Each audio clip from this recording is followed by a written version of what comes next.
The Disrupt Education vlog can be found on YouTube. To hear it in podcast form, search Disrupt Education on any of the following podcast platforms: Anchor, Apple Podcasts, Google Podcasts, Breaker, Castbox, Overcast, Radio Public, Pocket Cast, Spotify, or Stitcher.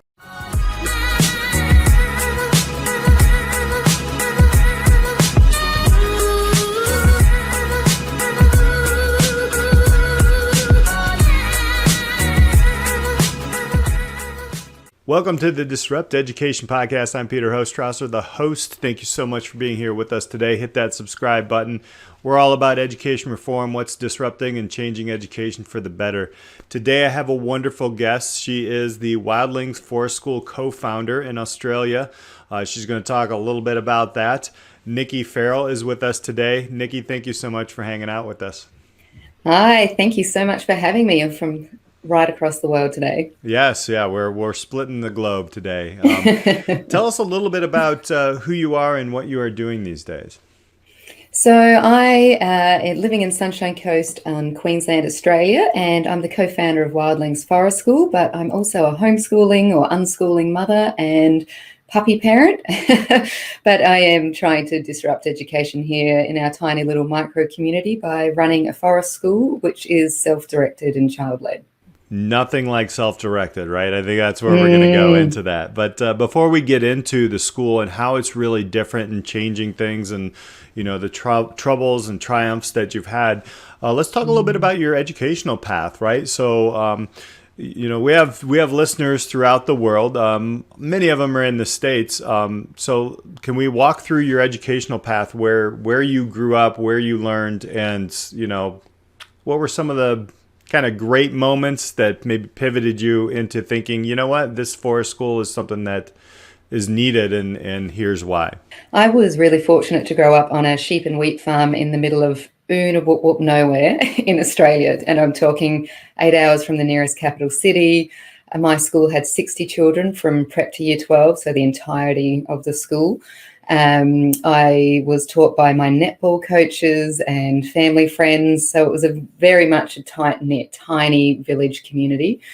It was very free range. So when we weren't at school, we were at home and we could drive cars and, you know, climb trees and shoot guns and all those kind of things growing up. But I think that's where the basis of forest schooling came from me, was that ability to move how I needed to move and use my outdoor voice whenever I needed to, and be in tune with the seasons. So obviously I didn't know that then, but it wasn't until I went further in my education and realized, you know, I learned more by, you know, we killed our own sheep for food. So I learned more from culling a sheep and quartering and butchering it there than I did in any biology lesson I ever went to. So it wasn't that I didn't learn a lot from biology, but when you've literally got a set of lungs in your hands and your father is showing you how a set of lungs works, then that's really memorable. I can still remember those lessons that weren't really lessons. So I guess that's the basis of my real in-depth curiosity, and I'm very much a kinesthetic learner as well, and that's probably due to my upbringing. Everything was hands-on and movement-based. I was an academic student. I really succeeded in school. I was a great, you know, an A grade student. I enjoyed school. Which is funny how now I look back and I've chosen to homeschool and unschool. So finished school. I didn't know many people that had gone to university where I grew up. So we had a handful of teachers and professionals, nurses, doctors, friendships and whatnot. But I didn't know that I was going to be good enough, despite being an A grade student, to get into college, which here in Australia, if you're an A grade student, essentially you're going to get into most courses that you need. Long story short, ended up at what we call TAFE, which is, I don't know how to really compare that in the States, but it's, you know, plumbing, hairdressing apprenticeships, and I did outdoor recreation there. And really that was a gap year for me. It was a reason to go and do some education, but I knew that this course was going to be doing a lot of fantastic trips and I was going to learn a lot of really great skills. So I had a 2-year holiday really with a little bit of theory in there. Which my parents paid for, which I thought was fantastic. But again, I loved that. I loved that kind of learning where we were outdoors and we were hiking for 7 days and a thunderstorm would come through and someone would have a minor injury and we had to deal with that on the spot. And that was, again, really memorable and really great for leadership skills, I found, and really stepping up and taking on responsibility. You know, if you look at the Montessori theory of education, for me, it was almost like that passage of leaving and breaking away and turning into an adult. Those 2 years and all those trips really made me step up in an age where I could have quite easily not, I think. And then I went overseas. I actually lived in Colorado and Breckenridge for a couple of years and did the snowboard ski thing, and was broke and had to, again, work my way and work out how to live without my parents. Came back and worked in recruitment, thought I'd enjoy working, helping people get jobs, but that's not how it works here at all. People that really wanted jobs didn't get them. And then I ended up at university teaching. So originally when I'd finished school, I was like, oh, maybe I want to be a teacher, but I don't think I want to go straight from kindergarten, straight to school, straight to university teaching. Particularly, I wanted to be a high school teacher. So 6 years later, probably 8 years later, I went back to university. And I think that's what that gap really helped me see, and working in other jobs really helped me see that we really take a lot of responsibility away from our teenagers. You know, we graduate here around 17, 18 years old, which I think is pretty similar, but you know, people are still, our teenagers with beards who are 6'4" still have to ask me for permission to go to the bathroom quite often. So, you know, it wasn't the case in my classroom. It was an open, if you need to go, just give me the heads up that you're out of the classroom. But, you know, it's a bodily function. You go and you deal with that. But, you know, we were expecting these people to vote in the next year, to drive cars and make decisions about drinking and drugs and alcohol and relationships, but we weren't letting them be autonomous in the classroom.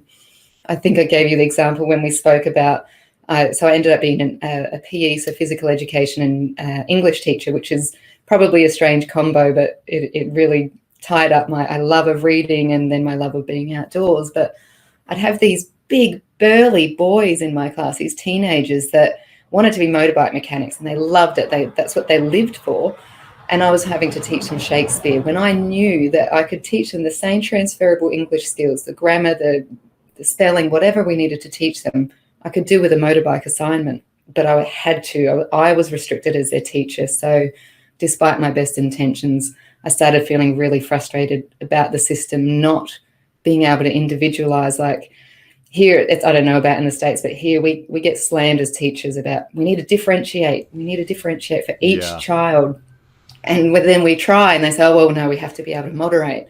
So everybody has to do the exact same assignment. So I found that really incredibly frustrating because I knew that I could get that engagement and I could build that relationship with those teenagers if I could show them just a tiny bit of give and take, but quite often there was no give and take. So. And then I left. Yeah, right. And then, well, that's funny.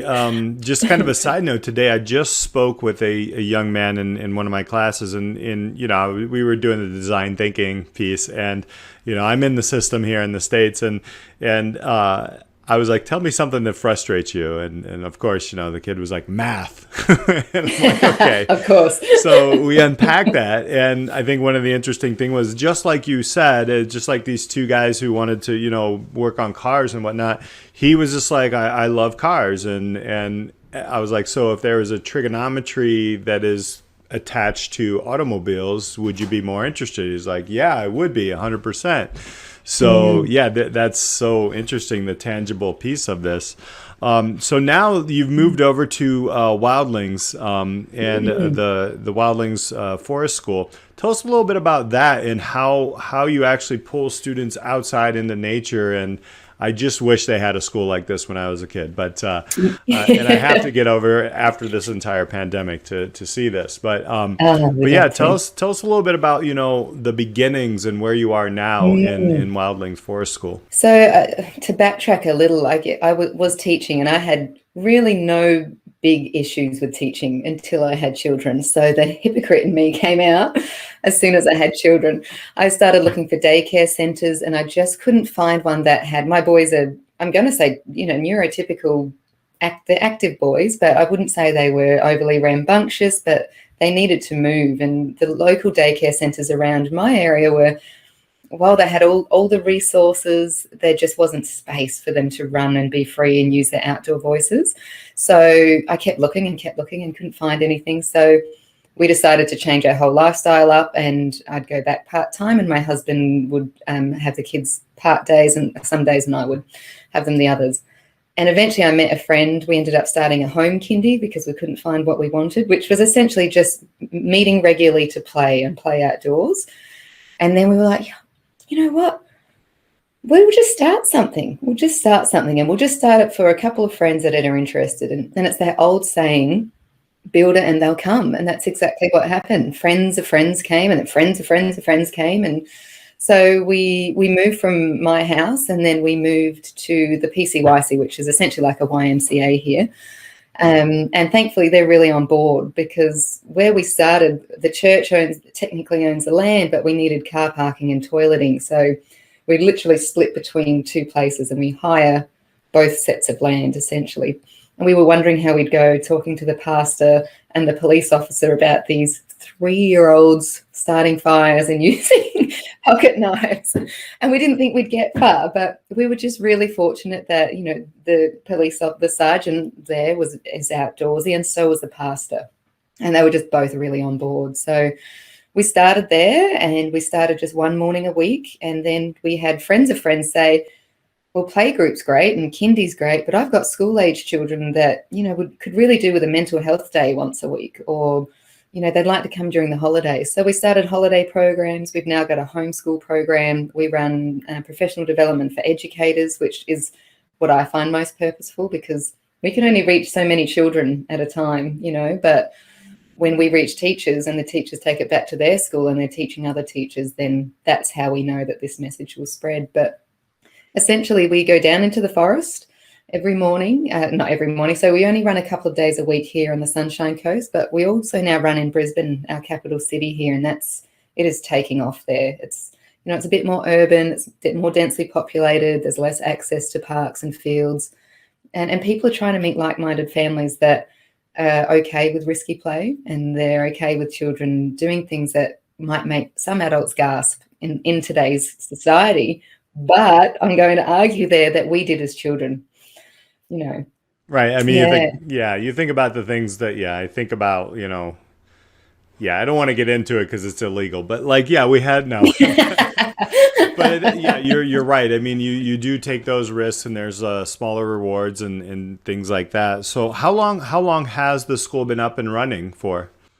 So we've been running for 4 years now, and because of the PD that we've been doing, and others, it's not just us, don't get me wrong, we're starting to see this really change, particularly in our micro community, the government approved kindies. So they're coming to us, and they're now running bush kindies or forest kindies within those daycare centres and those community kindies, which is great, because then what's happening, we're getting these really passionate parents say, well, little Johnny or little Peter has been whittling and starting fires since he's been 3 years old, and now we get to school and he can't even hold a stick. You know, why aren't we letting these children, why aren't we teaching children to be safe with these things rather than just saying no? Because at some point they're going to find a stick, they're going to find a lighter, they're going to find a pocket knife, and they're not going to know what to do with it. So it's really great, because nothing changes in education really without parent power. So if we can start it now, educating these little people, but really we're educating the parents about what can be and what is safe and what children need,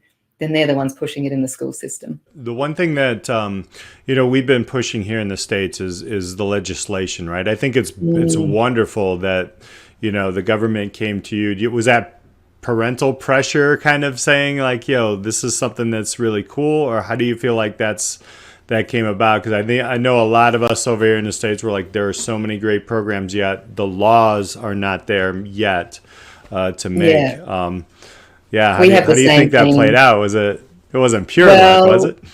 Well, no. So it started about 10 years ago, Bush Kindy down in Melbourne, and that came from Scandinavia, which came from and then went to the UK, and then we had UK providers come here.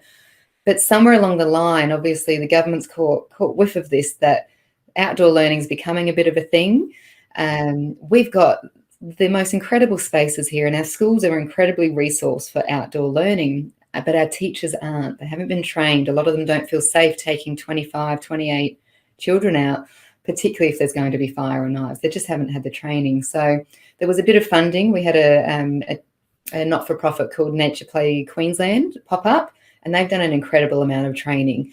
So that's really led the way, but that was government funded. So I actually don't know who was in there and who was the champion in there pushing that, but I'd love to thank them and take them out for a coffee. Yeah, bring them to the States too. Yeah, I'll buy them coffee over there. Yeah. It hasn't fully changed legislation yet. So the risk assessments and the paperwork is still horrendous, but it can be done. So, we still run camps, all schools run camps and excursions, and we have Bunsen burners in science labs, and we use sharp objects I don't know what we call it there, but man arts and technology and things like that. So we've got risk assessments for those things. They've just never directly been applied to outdoor learning. So if you can pull them apart and work with your education department, then generally it's there. It's just not been given the name of outdoor learning. So that's what we found here anyway. And we just need those champions to start pushing it. Is there plans, I know you're with younger students, but is there plans like throughout the entire, gamut of students? Because I'm a secondary educator, and I know, you were as well. What does that look like? Maybe not right now, but can a program like this be pulled into, a different age range, I should ask? Yeah, look, that's what that looks like is my dream, but I would often take my students out for English just to read outside, and the difference in their comprehension and understanding just with that, because again, just being taken outdoors in the spring or autumn in the fall sunshine makes that lesson memorable, which is really sad that just taking the children out and the students outdoors makes a difference. But it is absolutely transferable to older children. We've had quite a few disengaged student groups come through, and it gives particularly those students that perhaps aren't engaged or find academic schooling really difficult, it gives them the chance to succeed, and it gives them that feeling of confidence that they're not hopeless, they're not dumb, they're not they're good at something, and to be recognised by their peers that they're good at something. I think that's really wonderful. But take a biology lesson. Where else would you do it but outdoors? Science, flora, fauna, it's all there. Seasons, weather. It drives me crazy that Vicky, my business partner, is a science and marine biologist and teacher, and she said, I used to open up the textbook and look outside and just go, why? What are we doing?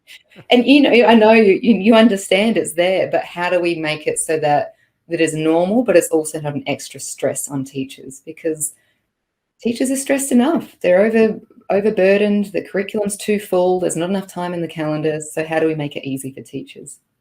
Right. I mean, again, like I'm a tangible learner. I love to hands-on things, and I remember those as well. Like, rather than just, going through checking the box off. Like if I have a forest in my hands, I'm looking and I can see the things in biology, I can connect that. And most of summer camps and different things like that are the things that I remember. So, so from here on out, working with schools and helping broaden this out, unpack that a little bit. Do you have like programs where you're teaching? How are you teaching teachers? What is that? Is that like a PD? How does that look? And then where can people, connect with you worldwide? Because I think this is a great program. I'm very biased, but I actually find that teaching this way, you get to build better relationships, and so your work as a teacher is so much easier. And we just don't have behaviour issues outside like we do indoors. And I can't emphasize that enough. It's, they can use their outdoor voices. Children that have sensory issues, sensory overload with bright lights or closed-in walls, they don't get that outside. And there's space. So when they need to retreat, they can just move over to a quiet sit spot and find that space. But a lot of it definitely has a lot to do with the self-direction of the classes. But to get in with the schools, it's mainly professional development and workshops. So we run them for schools and daycare centres in kindy. We do an introduction to outdoor learning or bush kindy. We do introduction to fire and bush cooking. We do hand tools, which includes whittling. And I don't know, you work with teenage boys, but I have never, ever heard the silence like I have in a whittling circle of 20, 30 boys. It's incredible. It is a sight to be seen, and the tongues are out, in focus. And it's just this beautiful, there's something very ancient and primal about sitting in circle and the conversations that the teenagers are having in those circles and the relationships and the bonds that are being built in those circles. And again, you can't put a price on that, and it doesn't fit into our tidy little curriculum boxes, but gosh, it helps make that classroom environment so much easier. So, it doesn't have to be an outdoor learning school 5 days a week. We've got many schools that either dip in 1 lesson a week, 2 lessons a week, 2 hours a week. Some do it fortnightly. We do try and encourage that it's a minimum of 2 hours a week. So a lot of people will do it on the end of the week, Friday afternoon, when not much gets learned. They'll take it outside, but they'll still make it relevant to whatever they're learning at the time. So whether it's measurement or geometry or, hypotheses, it's all there. It's just a matter of letting them outdoors and letting them get all the benefits of nature. We're animals, so we need sunlight and fresh air and water and care. That's what we need to thrive. So It's all there. Yeah, it is, right? And it's free outside. It's free. I don't have to power that up. I don't know. No, and if you're on school grounds, you're covered by insurance. So, and if you're on excursion, you can still be covered by your insurance. So, Australia, I think we're the second most litigious society after you guys. So if we can do it, we're pretty litigious. Yeah. But it's there, and there's ways to do it, and your insurers will cover it. Particularly if you're doing it with a school, is actually easier than it is for me as a private business to do it without doing it under a school, because particularly government schools are pretty hard to touch. They're covered. So yeah. But you can find us on Instagram or Facebook, but we're Wildlings with an L, forestschool.com.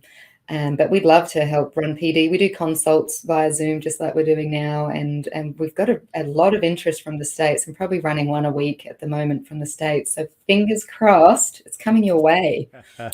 Absolutely. Well, I'll put all your information up down in the notes and everything so people can connect with you. I love it. What were those 4 things that you listed? I just wanted to end on that. You had these. Yeah, so we have outdoor learning, fire and bush cooking, hand tools, which includes pen knives, and we do a cubbies, knots, and shelters as well. Oh, wonderful, wonderful. I can't wait to learn more about what's happening at Wildlings, and definitely if you're in the States listening, you want to check out Nicki in the school. I can attest as an educator, and yes, being outside in sports as a golf coach with boys, there's something different. There's a connection there, and it's truly, truly amazing. Well, you're doing truly amazing things, disrupting education inside the school, bringing it outside, bringing reality, the humanistic, the nature approach. And Nicki, thank you so much for hanging out with us on Disrupt Education today. My pleasure. Have a great evening. All right. Thank you all for listening. Appreciate you. Leave a comment. Thumbs ups always help. And we'll see you next time on Disrupt Education.